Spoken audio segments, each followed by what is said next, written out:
All right. Go ahead with your questions. What time did you get up to see the net rankings?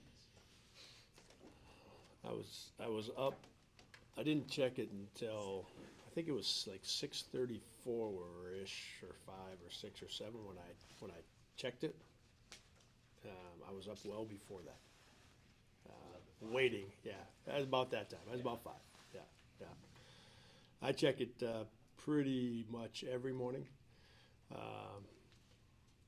and it seems to update sometime between. I felt like after all this time, 6:30 and even up to 8 o'clock. Sometimes, and that was a little more. Go back a month or go by. It seemed like there were some days where it got closer to 8, but so I was prepared to start at 6:30. But like you, I was up at sometime around 5. What'd you like watching that film from yesterday's game? Yeah, our defense was good.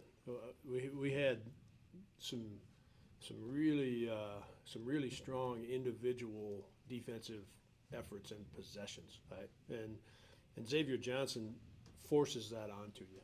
You know, he's a really hard player to play against. Okay? But Nate had some great possessions. Trey had some great possessions. And then from a team standpoint, we had some. I didn't realize it during the course of the game, but we had some terrific possessions after a turnover or a missed shot that led to a little longer rebound or an offensive rebound for Southern. We scrambled around and got kind of 5-on-5 again a handful of times in the second half, Cole, and I didn't really realize it during the course of the game. But watching it last night, just felt great about it. And I don't know if it was 3 or 4 or 5, but they were important possessions. The guys just did a terrific job of coming from a little bit of a disadvantage situation. Again, whether it was transition defense or an offensive rebound, and getting ourselves 5-on-5 and competing in a possession defensively. So that that really jumped out at me in the second half.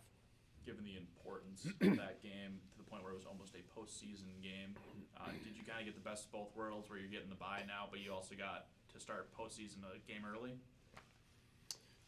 Yes. And I had thought about that. I didn't talk to the team about it, Ethan, but I had thought about that. As we were getting ready and as we were going down there and as that game was getting started, I thought about that exact same thing. That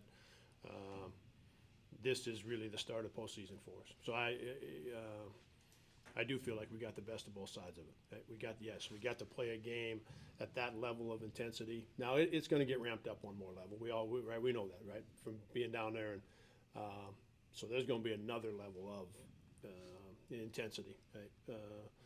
But this was a high level, right? And had to make a lot of plays, and I really like that.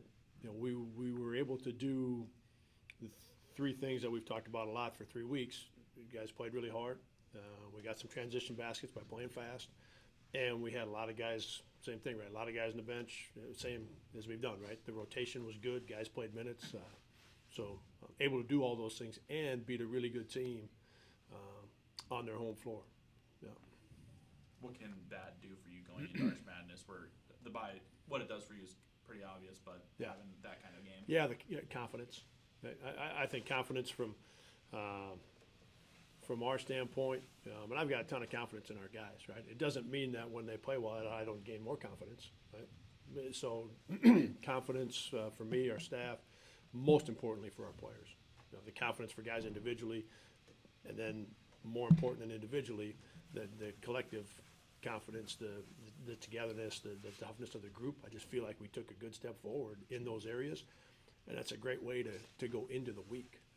Do you think you guys had 18 fast break points yesterday? Do you think playing in transition more when the fast break doesn't end in a basket has helped your flow offense? Yes. Yeah. And if so, in what ways would you say? Yeah. So when it gets there fast, it oftentimes it forces players defensively. It forces them into some positions that either their matchup is a little bit different, because you don't have the same amount of time on a make to maybe go and get your matchup. Right?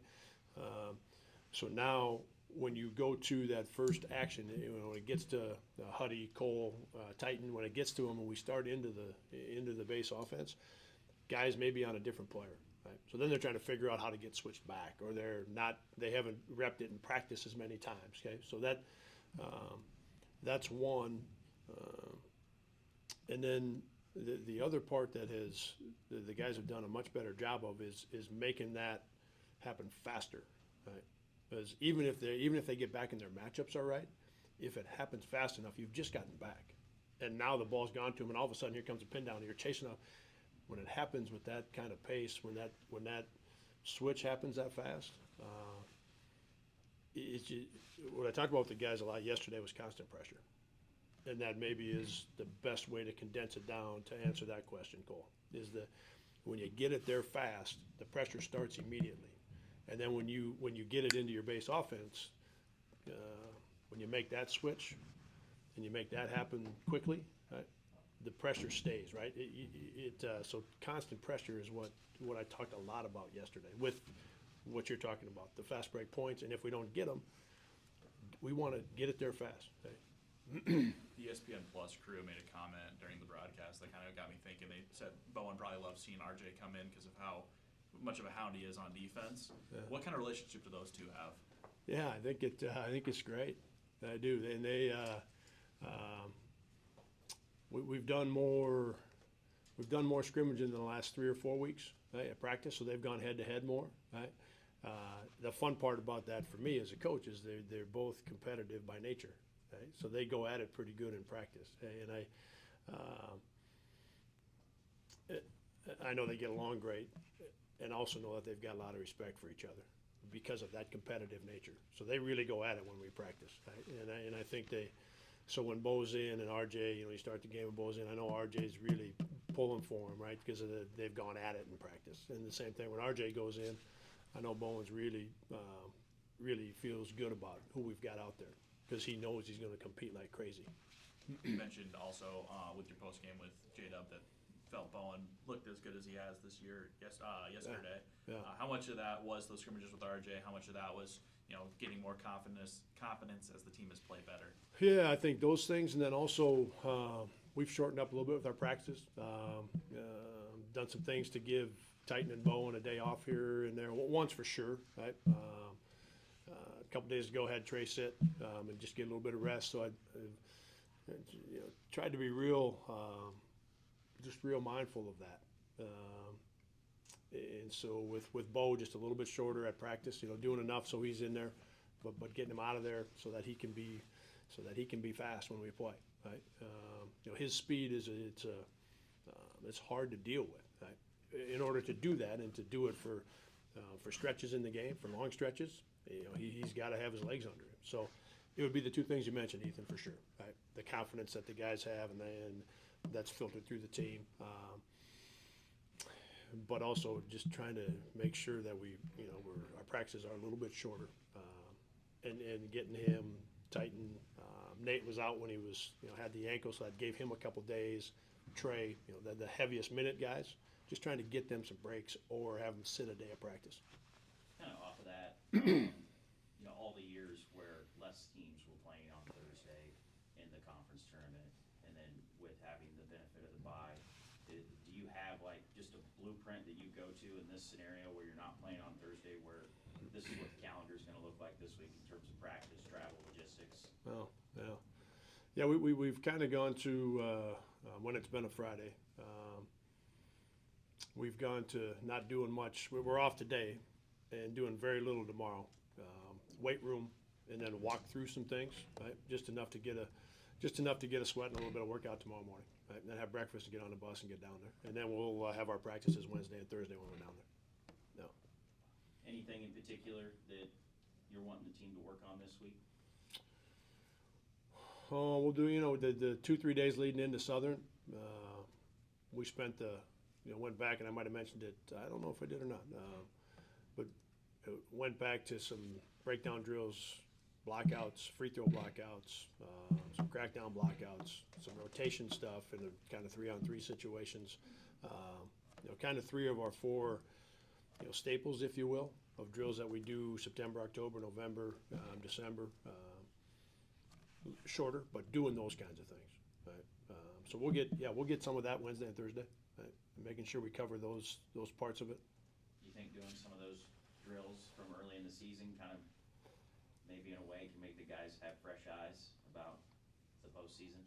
Yes, because you get to your team stuff, and the focus really becomes the offense and the bigger picture defensive things, right? But the games that are played in November, the games that are played in December, the ones that are played in January, the ones that are played in February, and the ones that are played in March, right? I suppose I could have shortened that by saying the games that are played at any point during the season. It usually comes down to blocking out and getting a rebound, or on time for a rotation, or diving on the floor for a loose ball. Like, it doesn't matter when the games are played. It usually comes back to those things when you go back, because at this point, you're going to be playing high-level basketball against good teams, so the margin is very thin. So it usually comes back to something to do with fundamentals. Anybody else? Thanks.